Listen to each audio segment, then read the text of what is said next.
ओम शांति। आज फर्स्ट सितंबर 2021। ज्ञान सागर शिव बाबा हम सब मीठे बच्चों को कह रहे हैं, मैं तुम्हें ज्ञान की मीठी मुरली सुनाकर फिर से तुम्हारा प्राण बचा लेता हूँ। माया जो तुम्हारा पंख काट दिया है, मैं फिर से तुम्हें श्रेष्ठ तकदीरवान बनाकर वापिस मेरे साथ ले जाता हूँ। तुम डबल लाइट कैसे रह सकते हो? फिर बाबा ने कहा, ज्ञान इंजेक्शन लगाकर सभी बीमारी से तुम्हें 21 जन्म के लिए छुड़ा देता हूँ। ज्ञान और योग का मम्मा ने हमको कंट्रास्ट बता रहे हैं। तो बाबा ने कहा, मीठे बच्चे, प्राण बचाने वाला प्राणेश्वर बाप आया है तुम बच्चों को ज्ञान की मीठी मीठी मुरली सुनाकर प्राण बचाने। दुनिया तो बिल्कुल ही घोर अंधियारा में है ना। तुम अभी मुरली सुन रहे हो ज्ञान सागर पतित पावन प्राणेश्वर बाप से। वो है प्राण बचाने वाला ईश्वर। अभी तुम बच्चों को बेहद की मदद मिलती है ना। बेहद के बाप से तुम जानते हो आत्मा भी गुप्त है तो बाप भी गुप्त है। जब बच्चे का शरीर प्रत्यक्ष हो तो फिर बाप प्रत्यक्ष होंगे ना। बाप बच्चों को समझाते हैं, मीठे मीठे रूहो, अपनी को आत्मा समझो। आत्मा अभिमानी तुम्हें जरूर बनना है। ड्रामा के बंधन में सब बंधे हुए हैं। आजकल दुनिया में कितना हंगामा है।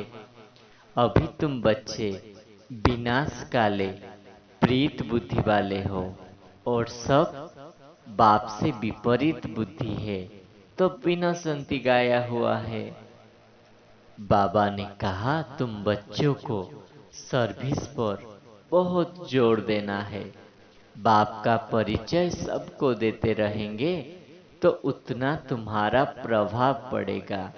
हाँ, विघ्न भी पड़ेगा, यह भी गाया हुआ है ना। आसुरी संप्रदाय के इस ज्ञान यज्ञ में बहुत विघ्न पड़ते हैं। तुम सिखला नहीं सकेंगे। ज्ञान और योग बाप ही सिखलाते हैं ना। बाप कहते हैं, मीठे मीठे बच्चे, यह कुछ करने की तुमको दरकार नहीं है। स्कूल में स्टूडेंट कायदेशीर तो बैठते हैं ना। बाप बहु भी नहीं कहते, जैसे चाहो वैसे बैठो। बैठकर थक जाओ तो अच्छा लेट जाओ। बाबा कोई बात में मना नहीं करते। यह तो बिल्कुल सहज ही समझने की बात है। इसमें कोई तकलीफ नहीं है।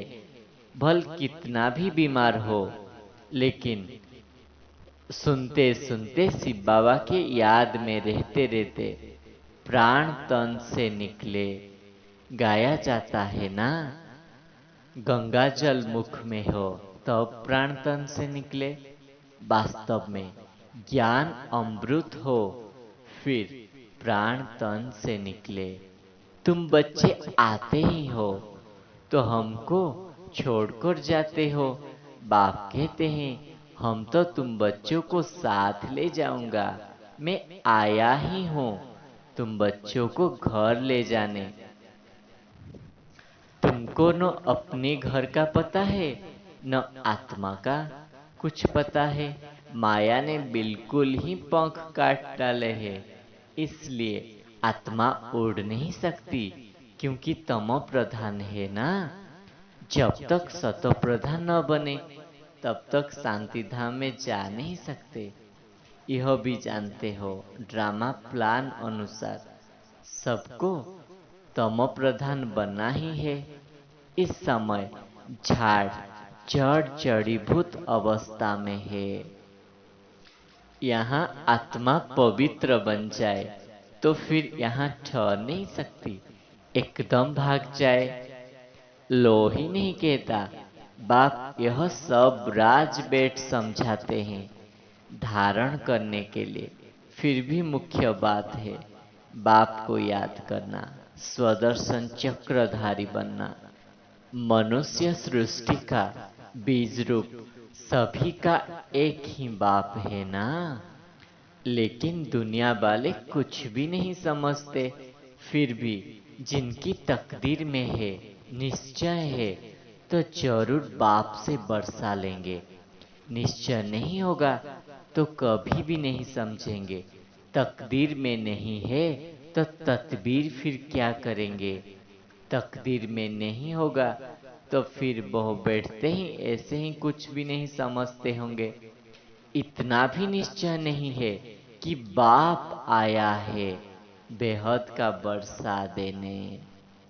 इस अविनाशी ज्ञान का विनाश नहीं होता है। वह फिर क्या आकर करेंगे। राजधानी स्थापन होती है तो नौकर चाकर प्रजा, प्रजा के भी नौकर चाकर सब चाहिए ना। आगे चल कुछ पढ़ने का कोशिश करेंगे परंतु मुश्किल, क्योंकि उस समय बहुत हंगामा होगा। दिन प्रतिदिन तूफान बढ़ते जाएंगे।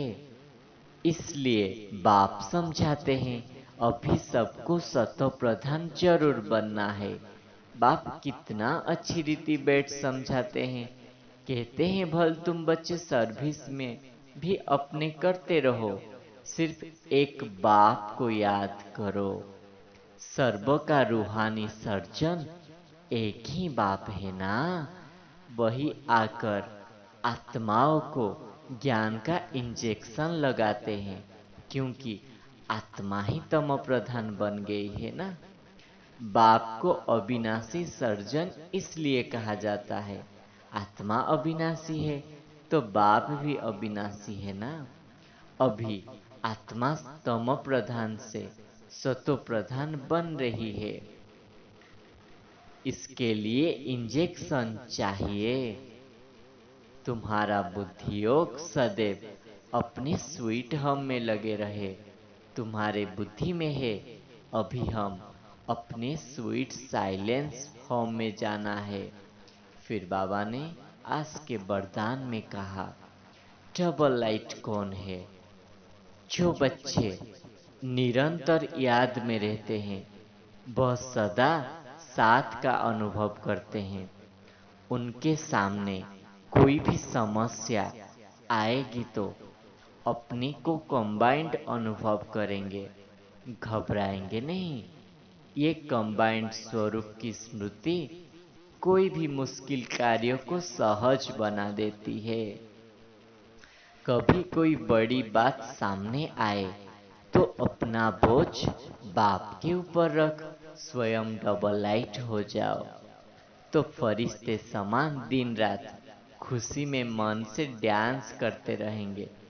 तो बाबा ने कहा जो बच्चे निरंतर याद में रहते हैं, बस सदा साथ का अनुभव करते हैं, उनके सामने कोई भी समस्या आएगी तो अपने को कंबाइंड अनुभव करेंगे। तो जब कंबाइंड अनुभव करेंगे तो घबराएंगे नहीं। ये कंबाइंड स्वरूप की स्मृति कोई भी मुश्किल कार्य को सहज बना देती है। कोई भी बड़ी कार्य, बड़ी बात सामने आए तो अपना बोझ बाप के ऊपर रख डबल लाइट हो जाओ, तो फरिश्ता बन जाएंगे। फिर स्लोगन में कहा किसी भी कारण व निवारण कर संतुष्ट रहने और करने वाले संतुष्ट मणि है। कैसे भी कारण आ जाए उसका हमें निवारण करना है, तो फिर हम संतुष्ट भी रहेंगे और संतुष्ट भी बना सकते हैं। तो ऐसे को संतुष्ट मणि कहा जाता है। फिर मम्मा ने आज हमें ज्ञान और योग का कंट्रास्ट बता रहे हैं कि योग और ज्ञान द शब्द है ना, कोई की याद संबंध में योग शब्द नहीं आता परमात्मा की तरफ, परंतु उन्हों को सिर्फ परमात्मा का पूरा परिचय नहीं है, इसलिए योग की भी पूरी सिद्धि नहीं मिलती है। योग और ज्ञान दोनों बल है, जिस दोनों के पुरुषार्थ में माइट मिलती है और विकर्माजित बन श्रेष्ठ जीवन को हम पा लेते हैं। तो जीवन का जोड़ है संस्कार। आत्मा भी अनादि संस्कार से बनी हुई है, परंतु कर्म से संस्कार बदल जाता है। योग और ज्ञान से आत्मा में श्रेष्ठता आती है और जीवन में बल आ जाता है, परंतु यह दोनों चीज मिलती है परमात्मा से।